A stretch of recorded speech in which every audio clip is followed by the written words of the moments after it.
Pessoal, vamos lá então, vamos começar. Vocês estão me ouvindo direitinho aí, né? Beleza. A Rose mandou um tinino aí. Hoje vou precisar da ajuda de vocês. O pastor, como disse aí, tá com dor de cabeça. Então vai ser só eu falando. E para que não seja um monólogo, eu ia pedir que vocês fossem, de acordo com o que eu for falando, pode me interromper, pode abrir o microfone, fica à vontade, ou manda aqui no chat mesmo que eu paro, dou uma lida. E aí a gente vai dialogando sobre isso para não ser um monólogo. Então, voltando, a gente está estudando o livro é, 10 acusações contra a Igreja Moderna do Paul Washer. E hoje a gente vai entrar na terceira acusação, que é um fracasso em abordar o mal do homem. E aí o Paul Washer inicia esse capítulo falando o seguinte versículo lá em Romanos 3, de 10 a 12. Como está escrito, não há justo, nenhum sequer, não há quem entenda, não há quem busque a Deus. Todos se extraviaram, a uma se fizeram inúteis. Não há quem faça o bem, não há um sequer. Então, Ronildo, boa noite. Ronildo, só te atualizando, hoje vou estar falando sozinho, o pastor está com dor de cabeça aí por causa do Retiro dos Pastores. Então, se você quiser contribuir, falar alguma coisa, é só abrir o microfone ou mandar aqui no chat que eu tô aberto. Não precisa levantar a mão, só abrir o microfone e falar. Beleza? Boa noite, É... Boa noite. Breno. Boa noite, irmãos. Deus abençoe. Tá bem, pode ir, qualquer coisa eu falo. Beleza, então. Então vamos lá. Então, voltando, Paul Washer inicia citando Romanos 3:10. E ele traz um assunto que é importante. Quando Paulo está escrevendo essa epístola para Romanos, ele vai dedicar ali os 3 primeiros capítulos a falar sobre uma coisa, que é falar sobre os homens estão sob condenação. E essa condenação que Paulo começa a pregar no seu evangelho ali, ela não é o objetivo final. Ele não quer só falar assim, os homens são ruins, todo mundo está condenado. Esse não é o propósito do livro de Paulo, principalmente Romanos. Esse daí é só o meio que ele tem de trazer a salvação aos seus leitores. Ou seja, Paulo começa abordando, falando que todo mundo está destituído da glória de Deus, vai falar que está todo mundo afastado, mas ele fala isso com um objetivo, que é trazer salvação aos seus leitores. Porque se os seres humanos não têm essa noção sobre si mesmo, elas vão continuar vivendo de uma maneira errônea, porque nós estamos caídos. Então, se a gente não sabe, se a gente não é advertido que nós somos homens caídos, a gente continua vivendo na esperança da nossa carne. Então, Paulo inicia sua abordagem falando sobre a condenação, falando sobre para onde que a gente está indo, para justamente depois ele falar assim, olha, então já que a gente está caminhando para o lado errado, Cristo é a nossa salvação. E aí ele começa a pregar a salvação. E aí o que acontece? Muitas igrejas hoje em dia, elas têm abandonado essa pregação sobre a condenação. Isso é algo muito preocupante. Porque tem muitos pregadores, e o Washer vai dizer isso, que no passado eles falavam sobre inferno, eles falavam sobre culpa, eles falavam sobre juízo. Paulo é um exemplo disso, que falava sobre isso. Os profetas que a gente vai ler no Antigo Testamento fala sobre a culpa do povo, fala sobre o juízo de Deus, fala sobre como nós devemos nos arrepender dos nossos pecados. E aí, quando a gente vai entrando nessa modernidade nossa, muitos pregadores eles estão se distanciando um pouco da pregação sobre inferno e sobre juízo, estão passando a ter discursos mais de autoajuda, discursos mais motivacionais. Eles estão evitando esses temas que são desconfortáveis, que é a depravação humana, né? Na visão deles é desconfortável falar sobre isso. Eles estão evitando falar sobre a ira de Deus, que foi um dos aspectos que a gente abordou na aula passada, inclusive, né? E eles estão passando, então, só a pregar sobre autoajuda. Então, esse evangelho que não confronta o pecado, ele não pode salvar. Então, esse é o primeiro ponto que a gente tem que ter de atenção, que é se a gente está uma comunidade, se a gente está numa igreja, ou se os nossos influenciadores do nosso Instagram sempre vão estar ali falando só frases motivacionais sobre autoajuda, sobre nossas vidas confortáveis aqui na Terra, esse evangelho que esse pregador está falando, ele não vai nos salvar. Porque a gente tem que ter a todo momento consciência do pecado que nós cometemos, é o pecado de Adão, para que a gente possa se arrepender todos os dias dos nossos pecados e continuar nesse caminho da santificação. E aí eu queria saber se vocês querem fazer algum comentário sobre isso, se vocês conhecem alguma igreja que não fala sobre pecado, ou algum pregador que não gosta de falar sobre pecado.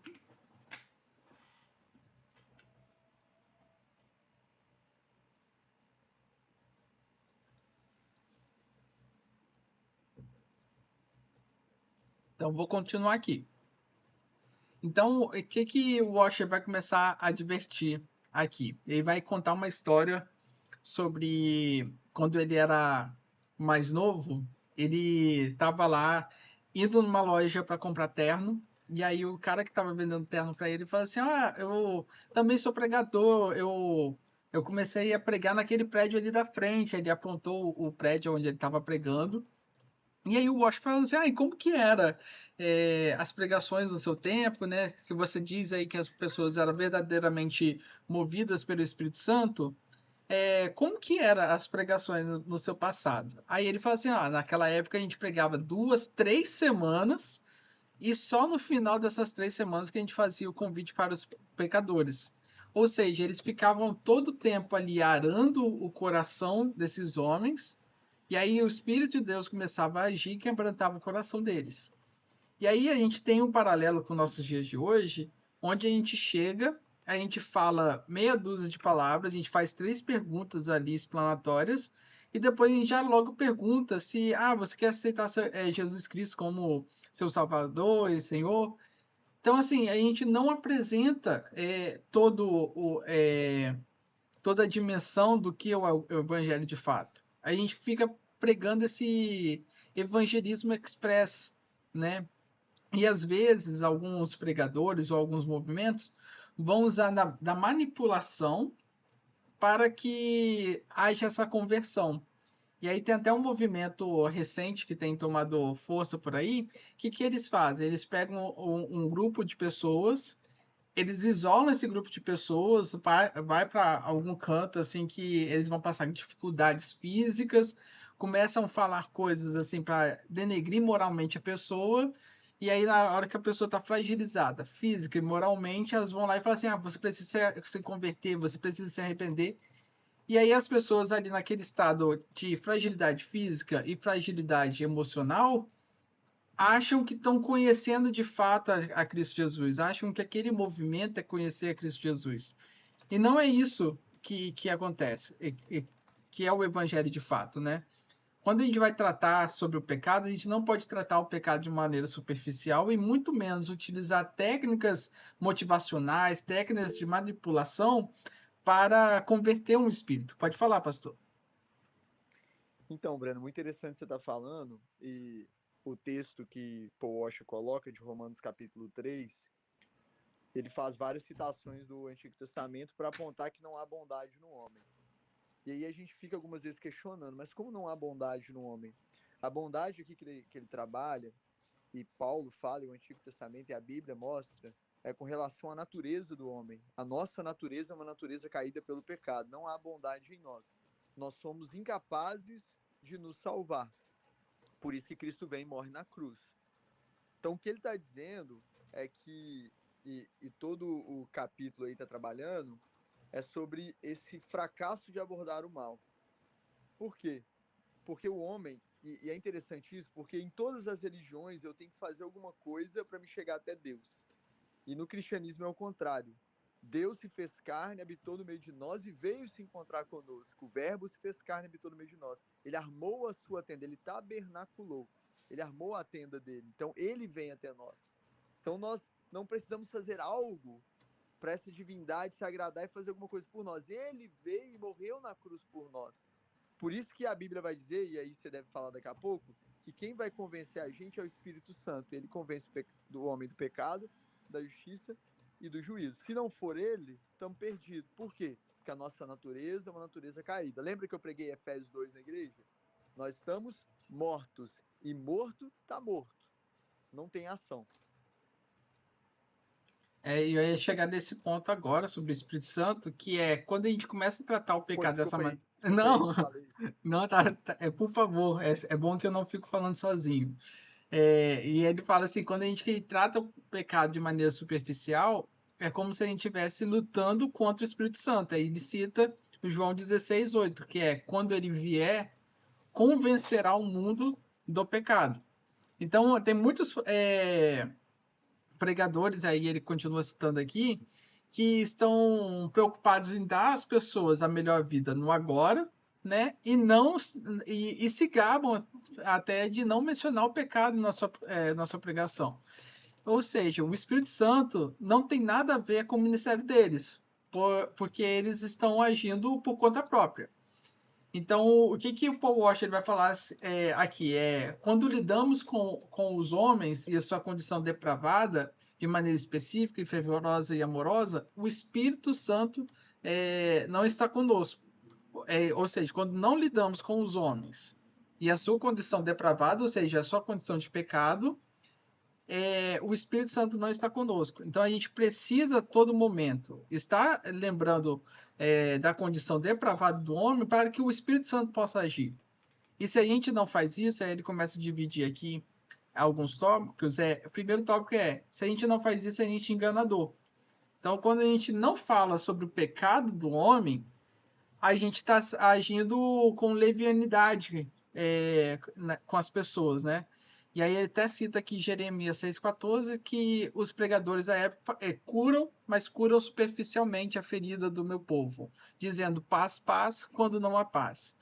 Ou seja, quando a gente não aborda o pecado, a gente é apenas enganador, porque a gente fica falando, paz, paz, mas não tem paz. A gente não está falando ali sobre a verdadeira condição do homem. E aí ela até cita aqui o juramento de Hipócrates, que eu até achei que Ai, fugiu o nome dela agora. A médica. Esqueci o nome dela agora. Mas A enfim, Rani, a Rani, isso. Eu até achei que a Rani ia estar aqui para falar sobre o juramento de Hipócrates, que é o juramento que os médicos fazem, né?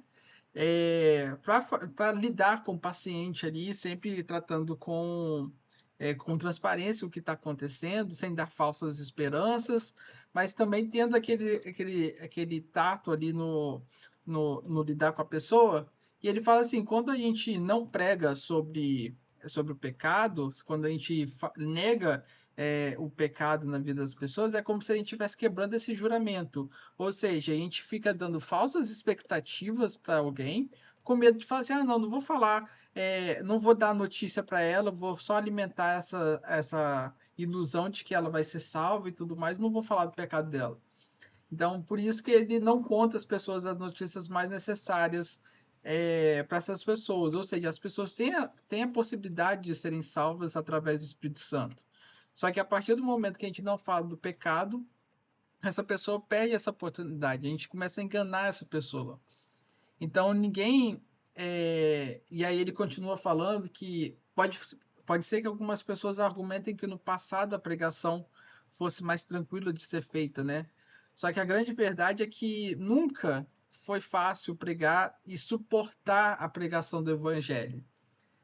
Ou seja, você falar para uma pessoa de que ela está em pecado é como você lidar com um animal. Ele fala assim, como você lidar com a fúria de um animal, né? Então, o nosso mundo está tomado por esse mal que é autoestima. Então, eu tenho que ali agradar o ego dessa pessoa e às vezes a gente quer manter esse status dessa forma, né? Então, assim, pregar sobre o evangelho é uma forma da gente quebrar esse mal que tem no nossos dias atuais. Então, nosso grande problema é que estimamos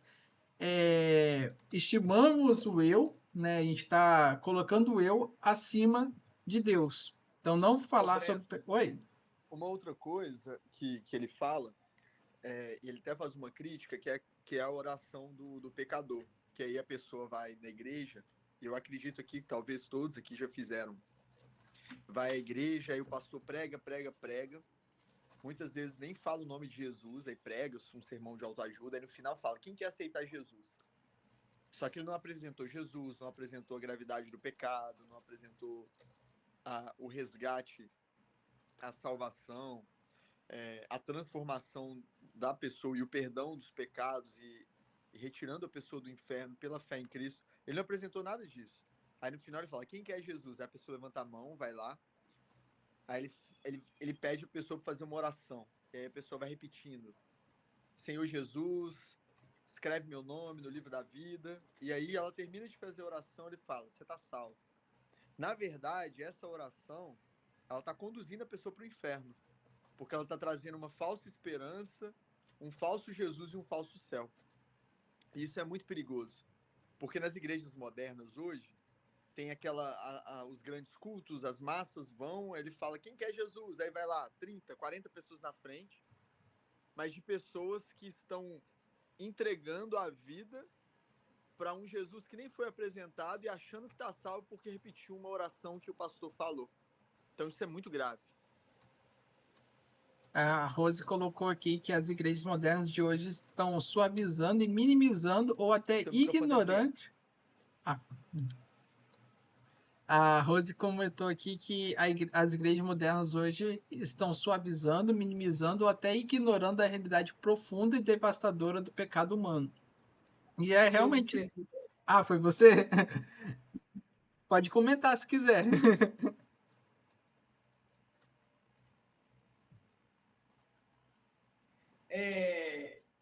Lendo esse capítulo, né, o que eu pude imaginar, ver um resumo sério dele as igrejas, muitas das vezes a igreja moderna hoje ela tem suavizado o pecado, minimizado, e isso é muito devastador para o ser humano, né? E o autor ele ainda vai afirmar que muitas mensagens hoje são centradas no bem do homem ou em seu potencial e não em sua real condição diante de Deus. E isso tem levado à perda do senso do temor e o arrependimento e a verdadeira conversão.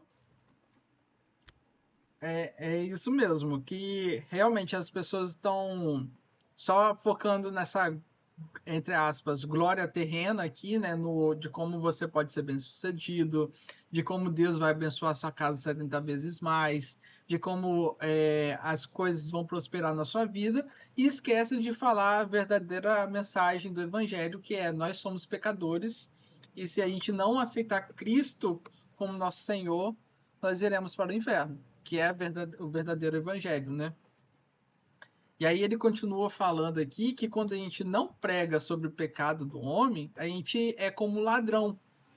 E aí ele vai falar aqui que quando recusamos ensinar sobre a depravação total do homem, é impossível que glorifiquemos a Deus, a Cristo e a cruz. Porque a cruz de Jesus Cristo e sua glória são mais exaltadas quando colocamos diante do pano de fundo da nossa depravação. E aí ele cita aqui Lucas 7,47, que fala, perdoados lhes são os seus muitos pecados, porque ela muito amou. Então, o que acontece muitas vezes nessas pregações é que as pessoas estão roubando a possibilidade da pessoa se arrepender, né? Então a gente tem que a todo momento apresentar Cristo, apresentar a cruz de Cristo, apresentar a ressurreição de Cristo, porque é apenas mostrando a real mensagem que a gente consegue perceber que nosso pecado, nossos muitos pecados, né, são perdoados. Então a gente tem sim que falar sobre a depravação do homem, né? E aí ele termina o capítulo é bem curto, e ele fala assim que a gente tem roubado dos homens a oportunidade de gloriarem-se, não em si mesmo, e de seguirem a admoestação. Aquele que se glorie, glorie-se no Senhor. Ou seja, quando a pregação ela é muito, muito focada apenas no eu, ela é muito focada apenas na autoajuda, a gente começa a gloriar nosso próprio ego, né? E aí a Bíblia nos adverte lá em 2 Coríntios que se a gente quer se gloriar, a gente tem que se gloriar no Senhor. Então, pregar sobre o pecado do homem é necessário para que a gente comece a glorificar ao Senhor de fato, para que a gente comece a dar valor à cruz de Cristo, né? Alguém quer fazer algum comentário adicional?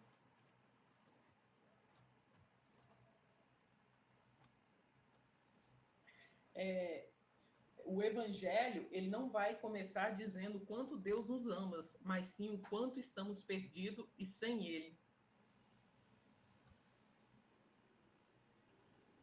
É uma citação desse capítulo, não é?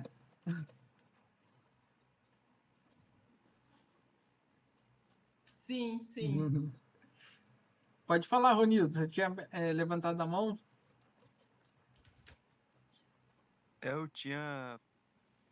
Ele falou aqui, né, na página 31, que os caras argumentaram com ele, né? As pessoas da época dos grandes pregadores, eles tinham uma cultura diferente e tal, mas a gente é melhor, a gente é mais refinado e tal. E aí o cara vai falar que a cultura que aqueles viviam não podia suportar a pregação, né? E aí o povo vai falar, ninguém jamais foi capaz de suportar a pregação do evangelho. Ou as pessoas se voltarão contra o evangelho com a fúria de um animal, ou serão convertidos. Não tem... Quando a palavra de Deus vem até a gente, não tem neutralidade. Não tem neutralidade. Ela exige uma resposta, ela exige uma reação que ou vai ser contra ou vai ser a favor.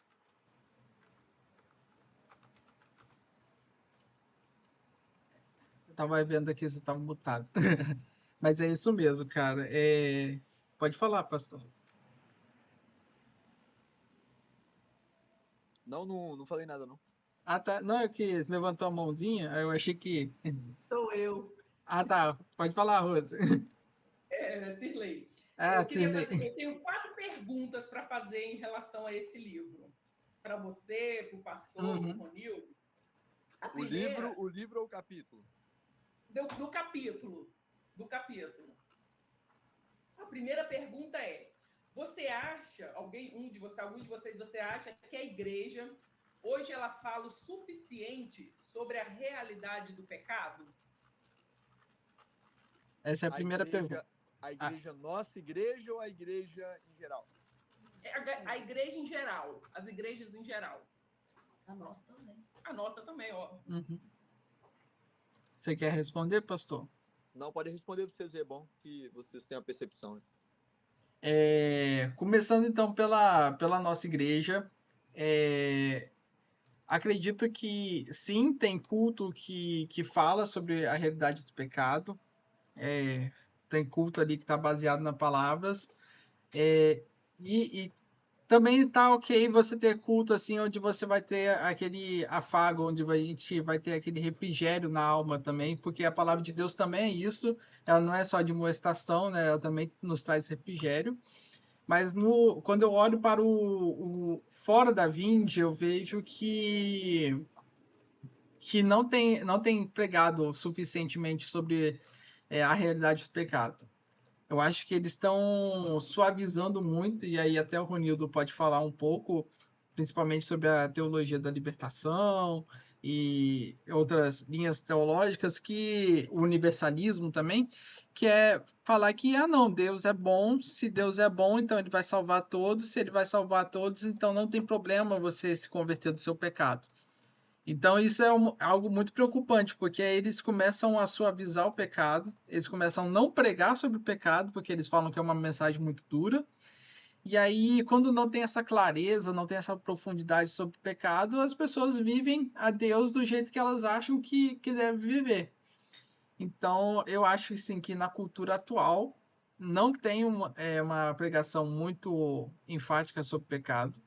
E eu vim de uma igreja onde isso também acontecia. E aí, o que eu já vi acontecer? Às vezes você falava sobre pecado quando o membro era um membro assim, não muito importante, mas você suavizava o pecado quando o membro tinha alguma condição financeira.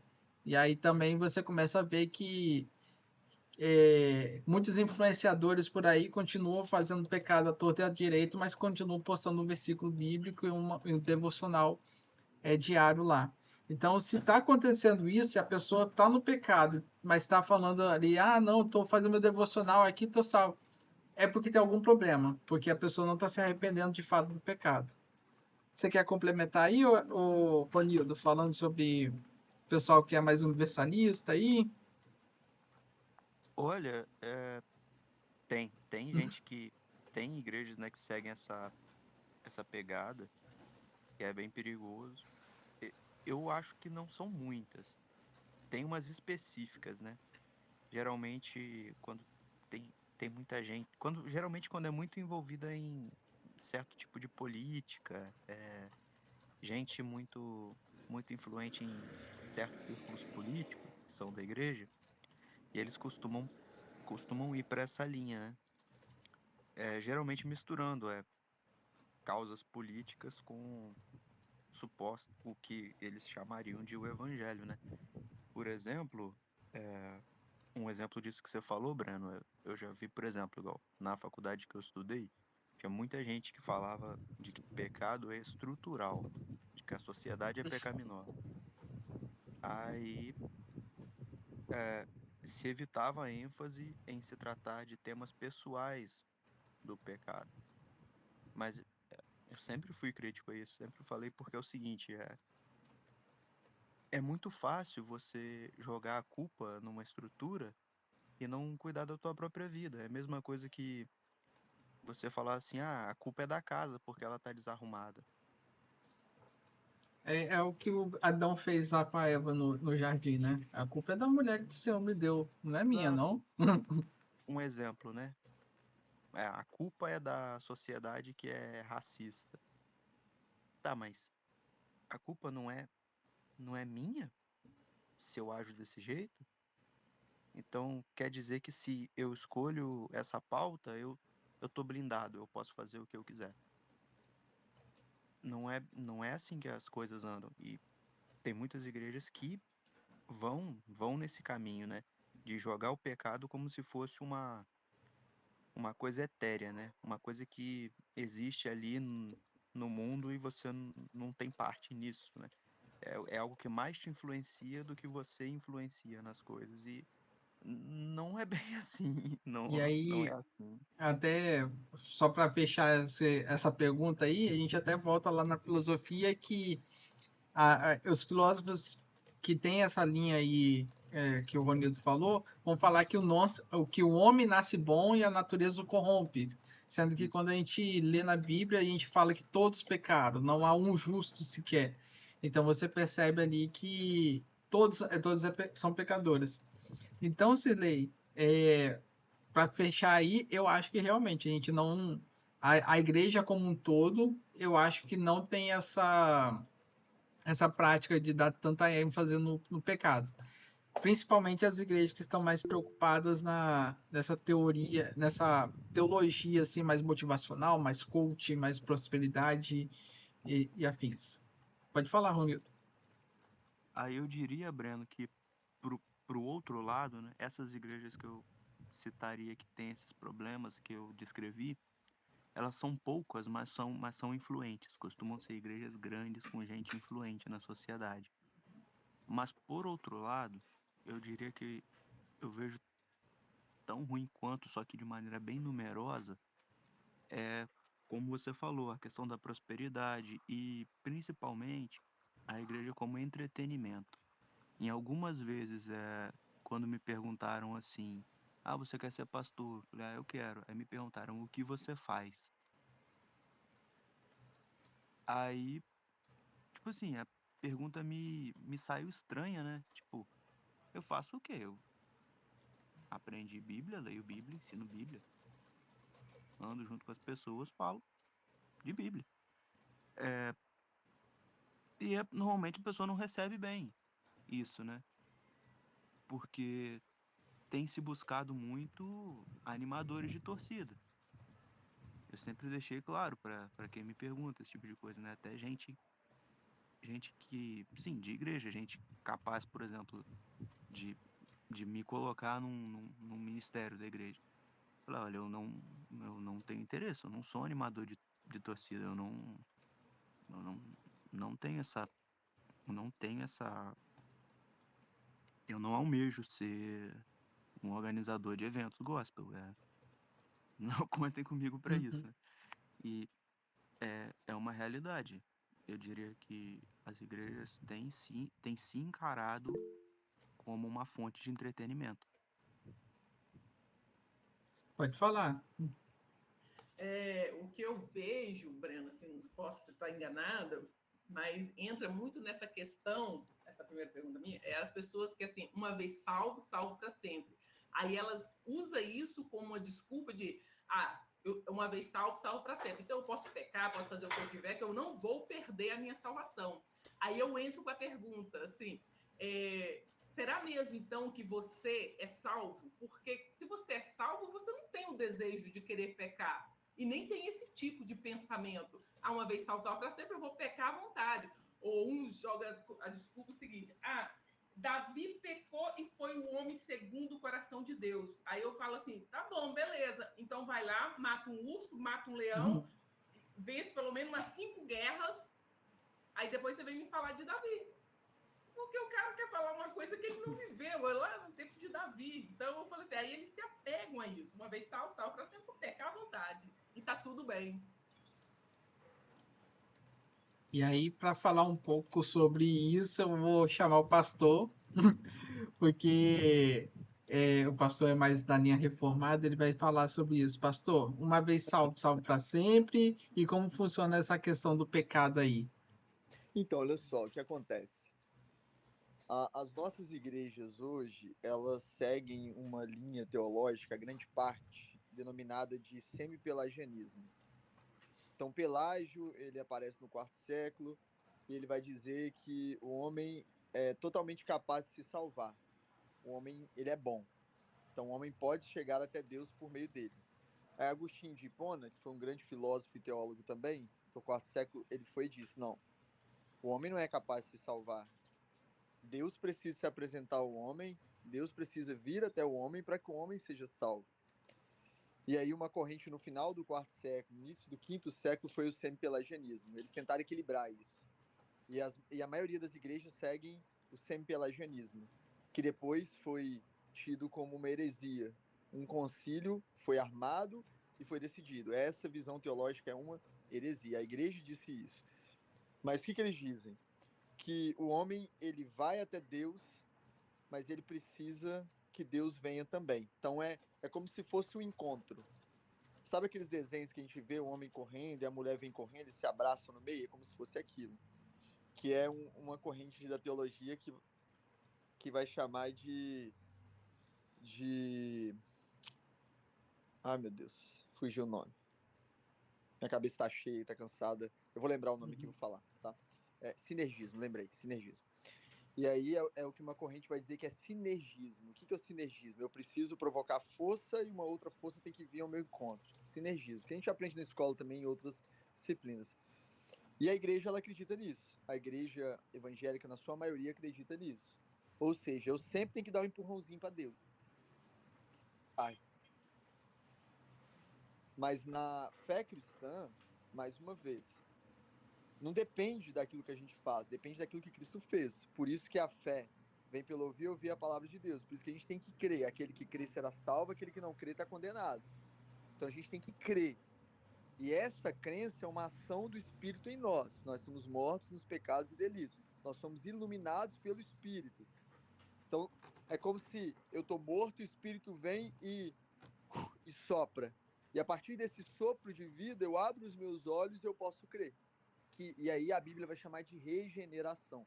Ou seja, se todo esse ato é um ato que Deus faz em nós, se não há lugar para a glória humana, se não há lugar para a vontade humana, e se não há lugar para espaço para o mérito humano, então aquele que me deu. Então a salvação não se perde. A salvação foi conquistada por Cristo na cruz. Não é a gente que conquista a salvação, foi Cristo que conquistou a salvação na cruz por nós. Por isso que somos mais do que vencedores em Cristo. E aí as pessoas que dizem assim, eu fui salvo, agora eu vou fazer o que quiser, elas nunca entenderam o sacrifício de Cristo. Porque nós praticamos as boas obras não porque queremos ir para o céu, mas porque já estamos no céu. Buscamos então a santificação porque Cristo já nos salvou. A pessoa então que não busca a santificação, ela nunca foi salva. Porque no processo até a minha ida para o céu, eu estou sendo santificado. E nesse ato completo salvífico de Cristo, um dos pontos é santificação. E o posterior será a glorificação, que eu receberei um novo corpo e estarei com Cristo no céu. Então quem fala isso nunca teve experiência com Jesus. Quem fala isso nunca foi salvo. Quem fala isso nunca foi encontrado.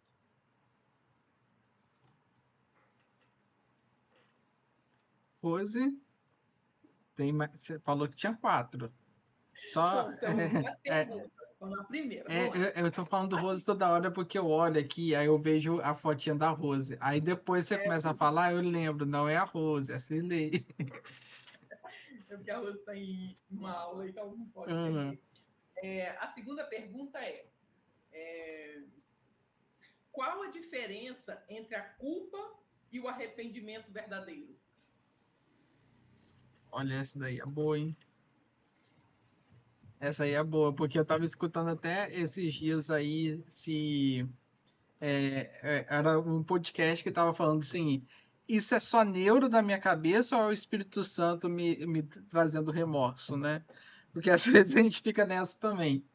E aí eu vou chamar aqui o nosso pré-pastor Ronildo.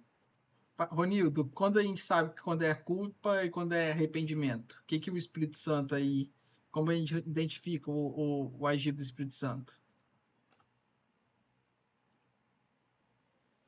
Cara, muitas vezes não é tão fácil discernir, não.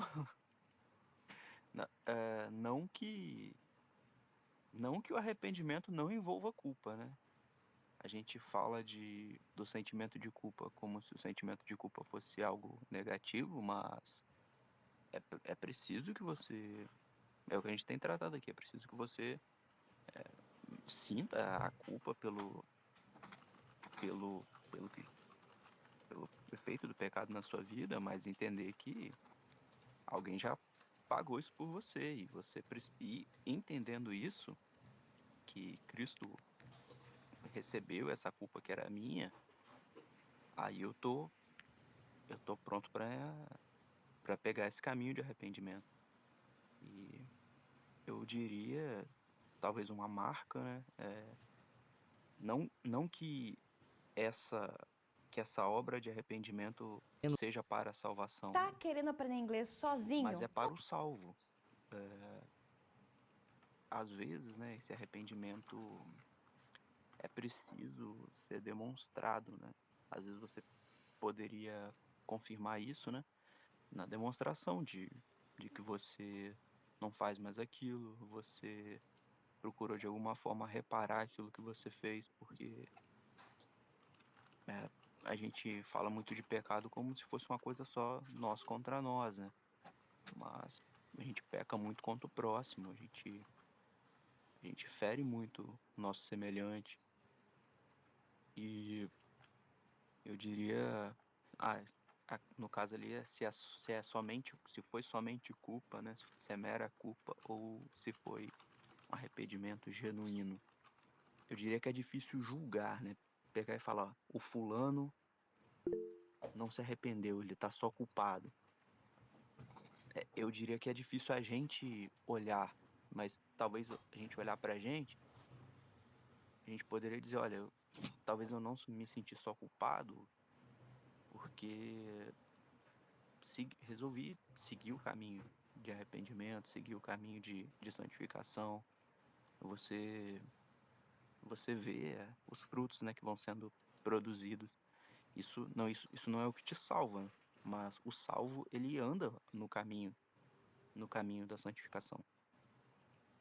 E aí, completando aí o que o Ronildo trouxe, quando a gente abre, você lê lá em 2 Coríntios 7:10, a gente vai ver que a tristeza, segundo Deus, produz arrependimento para a salvação. Então, quando a gente sente essa culpa, segundo Deus, ela vai produzir o arrependimento para a salvação. E aí o arrependimento não é só esse sentir do nosso coração. A gente também tem que agir de forma de deixar as práticas erradas, né, e buscar viver de maneira mais justa, mais santa, né? E aí a gente pode até ver lá em Provérbios que fala que quem cobre suas transgressões jamais prosperará, mas o que confessa e deixa alcançará a misericórdia. Então a gente vê que é possível você ter essa mudança no agir depois que você está lá sentindo a sua culpa. E aí, quando você começa a sentir o Espírito Santo agir, você começa a mudar de direção. Então, e por fim, os frutos do Espírito, né? Um dos frutos é o arrependimento, né? Então, você deixar aquelas práticas para trás e começar a viver uma vida de santificação, que era o que o pastor estava falando. O pastor levantou a mão aí. Por isso que Jesus ele vai combater tanto a hipocrisia dos fariseus, dos escribas, dos mestres da lei. Porque eram pessoas doutas na religião, então eles sabiam todos os caminhos, todos os meandros da religião, os pormenores da religião, mas eles não tinham uma transformação genuína no coração, que é o que acontece muito hoje. A pessoa conhece todo o funcionamento de uma igreja, vamos pensar na igreja batista, sabe como funciona a igreja, sabe quais são os líderes da igreja, os ministérios, sabe como funciona o culto, uma ordem de culto, sabe o que é uma assembleia, sabe como é toda a funcionalidade da denominação. Então ela já é acostumada com o sistema e ela está semanalmente dentro desse sistema. Mas muitas vezes o coração dela está completamente distante de Deus e da palavra. Ela só está ali vestindo uma capa de um bom religioso. E aí não tem esse arrependimento genuíno. Não existe isso no coração dela. E aí isso é muito grave, porque grande parte das nossas membresias, elas estão assim. Pessoas que acostumaram com a tradição da igreja, sabem todos os ritos, mas não têm uma experiência genuína que foi capaz de mudar a vida delas ao ponto de acontecer o arrependimento.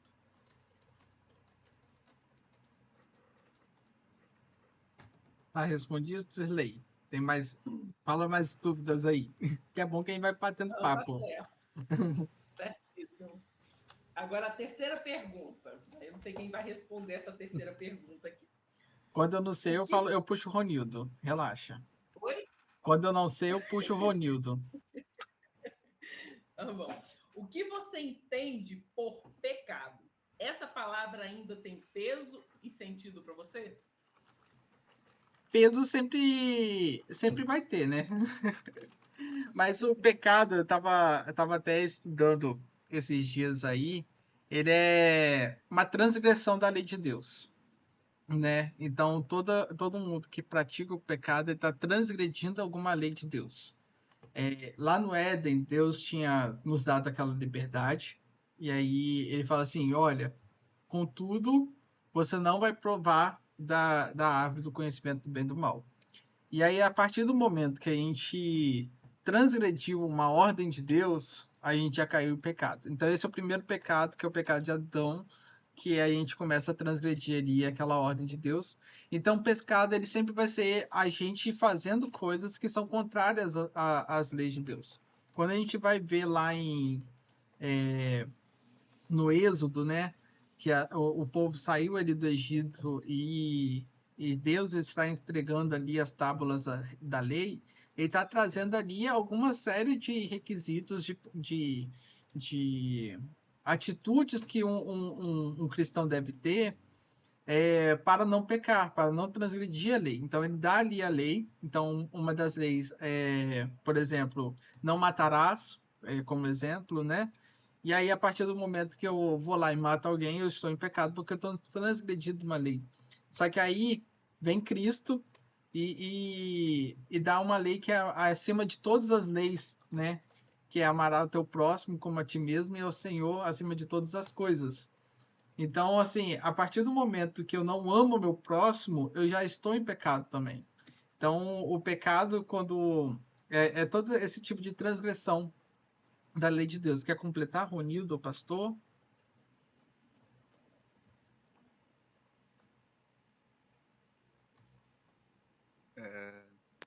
O pecado, ele, ele tem uma raiz, né? A palavra ratá, no hebraico, ela quer dizer errar um alvo. Quando é exatamente a palavra que quer dizer queria dizer, né? Quando um arqueiro estava praticando tiro, ele puxava o arco, vamos supor, tinha dois vasos, ele tinha que acertar o vaso amarelo e tinha o azul. Aí ele tinha que acertar no amarelo, ele acerta no azul. Tô criando esse exemplo aqui da minha mente, né? O kata é errar o alvo. Quando ele é traduzido para o grego, hamartia, quer dizer basicamente a mesma coisa. É você errar. Mas não é qualquer tipo de erro. Eu gosto, eu gosto muito da definição, né, que C.S. Lewis faz no livro Cristianismo Puro e Simples. Você não erra. É só a gente parar para pensar, né, na vida real mesmo. Você não erra porque você simplesmente quer errar. É porque você é falho. E o C.S. Lewis ele coloca de uma maneira seguinte: você peca, você erra nesse sentido porque você acha que aquilo é bom para você. Ninguém mata só por matar. Quem mata, mata porque vai adquirir alguma vantagem nisso. É, ninguém rouba por roubar. Rouba por adquirir uma vantagem nisso. E todo tipo de pecado é isso. E essa vantagem é, em última análise, prazer, autossatisfação. Qualquer que seja a coisa que você pecar para poder você receber o que você julga ser bom para você, é, em última análise, uma, uma escolha egoísta que você tomou. Então, a gente pegar lá no jardim Adão e Eva, né? Eles fizeram uma escolha egoísta. E eles ali foram enganados e julgaram isso ser bom. Então, por isso muito Jesus vem falar para você, se tiver que perder, perde. Se você tiver que ser o menor, seja. Você peca menos assim. Tipo, você escapa do pecado não querendo vencer em cima do outro. Então, e nesse sentido, erra. Você erra a lei de Deus, né? Você peca contra a lei de Deus, que nem Breno falou, pelos teus próprios desejos, pelo teu próprio mau desejo em se dar bem, em querer prevalecer, um desejo de supremacia sobre o seu próximo. Então, eu gosto muito dessa definição que Lewis faz. É errar, mas não é um erro qualquer. Digamos, é errar em ser quem Deus quer que você seja. É errar em ser o homem que Deus quer que você seja. E a lei que ele deu foi para isso. Ele deu a lei para que o povo fosse do jeito que ele queria, mas o povo, de maneira egoísta, de maneira autossuficiente, né? Esse povo toda vez se desviava, pecava, né? Atirava errado contra a lei de Deus porque preferia os teus próprios interesses ao invés do de Deus e o do seu próximo. Eu gosto muito, aqui no estudo, o Paul Washer, ele fala aqui: nosso mundo está tomado por uma moléstia chamada autoestima. Nosso grande problema é que estimamos o eu mais do que estimamos a Deus. E eu diria que essa busca por autoestima incessante é um grande pecado. Porque é autoestima, mas e a estima pelo outro ao meu lado? E a estima pelo mundo em que eu vivo e a estima por Deus, que é o totalmente outro acima de mim. Então, eu vejo mais ou menos dessa maneira. Pecado é errar o que Deus quer que você seja. Então, assim, eu também usaria que, voltando lá, que pecado é uma rebelião. E quando Cristo veio, assim, agora que eu consegui clarear um pouco a mente, ele fala que não é só pelo que a gente faz, mas pelo que a gente é por dentro também, né? E aí pega também um pouco do Ronildo aí. Então, o pecado é sempre esse errar o alvo que o Ronildo disse aí, essa rebelião contra a santidade de Deus. E, enfim, Cristo veio para justamente mostrar que não é pelo que a gente só apenas faz, mas por aquilo que a gente é. A gente é pecador.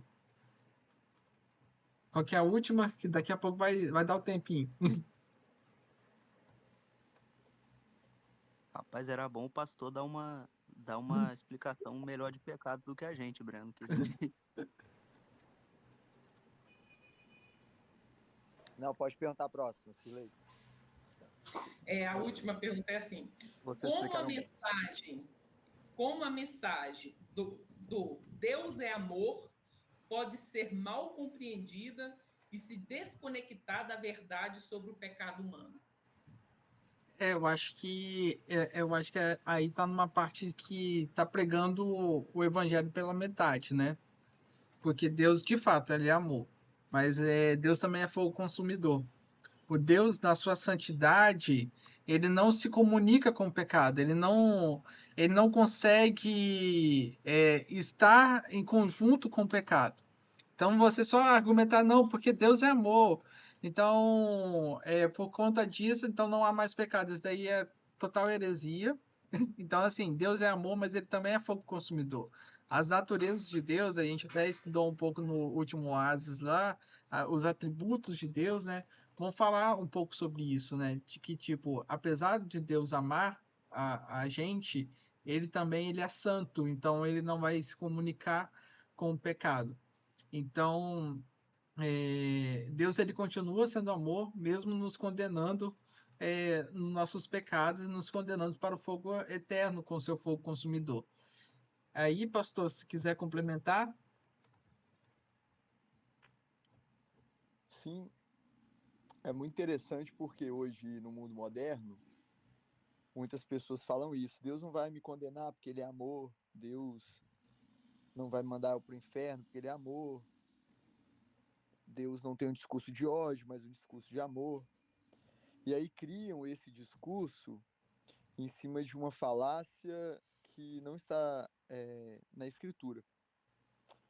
Quando a gente olha para a Bíblia, a gente encontra um Deus que cria todas as coisas de forma perfeita, um Deus que, por amor, ele cria os seres humanos e concede a eles tudo que eles precisam, mas os seres humanos eles têm uma escolha e escolhem se rebelar contra Deus. Esse Deus que é amor é um Deus, como você falou, justo, santo, é um Deus que não compactua com o pecado. Então, quando a gente olha para essas expressões que Deus é amor e me aceita como eu sou, são expressões que não estão na Bíblia. Porque o Deus que ama é o Deus que julga, o Deus que ama é o Deus que condena, o Deus que ama é o Deus irado. É para isso que Jesus vem, para aplacar a ira de Deus. Deus é um Deus irado. Jesus morre na cruz, por isso que ele é a oferta de propiciação, a oferta que aplaca a ira. Deus é um Deus irado. Porque ele, ele é amor, mas acima de tudo, por amor ao seu nome. Então ele não pode ir contra a sua natureza, não pode ir contra os seus atributos. Então esse discursinho, que Deus é amor, e aí a pessoa tem que me aceitar do jeito que eu sou, não é assim. Porque ele ama, ele perdoa, ele transforma o pecador. Mais uma vez entra no ponto da santificação. Aquele que é amado e perdoado, ele vai caminhar na santificação. A pessoa que não quer mudança de vida e usa esse argumento que Deus é amor, ela desconhece Deus. Porque ela teria temor, profundo temor, de quem é Deus e se curvaria diante dele. Diria, eu sou extremamente pecador, eu mereço a ira, eu estou debaixo da ira, mas eu creio em Cristo. E aí, por amor, eu vou ser salvo.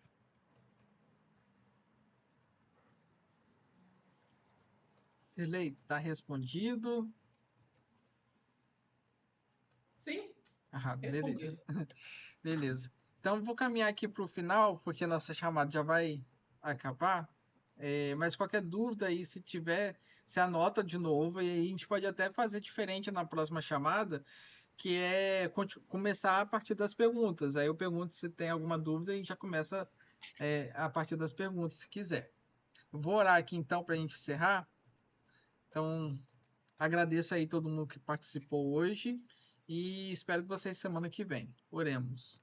Seu Deus eterno Pai, muito obrigado pela oportunidade que o Senhor nos deu de mais uma vez estarmos aqui reunidos online para aprender sobre a tua palavra, tirar dúvidas, Senhor, que às vezes aplacam nossa alma, e que o Senhor continue a nos iluminar e que aquilo que a gente não saiba responder, que o Senhor nos abençoe com a sua sabedoria para que a gente possa compreender na tua palavra aquilo que o Senhor quer falar ao nosso coração. Essa é a oração que eu te faço. Em nome de Jesus. Amém. Pessoal, muito obrigado. Até mais. Muito bom. Deus abençoe. Amém. Boa noite. Valeu. Fique na paz. Boa noite. Eu vou fazer. Tá bom. Ai, teve uma hora que eu queria tanto falar com você e virar, mexer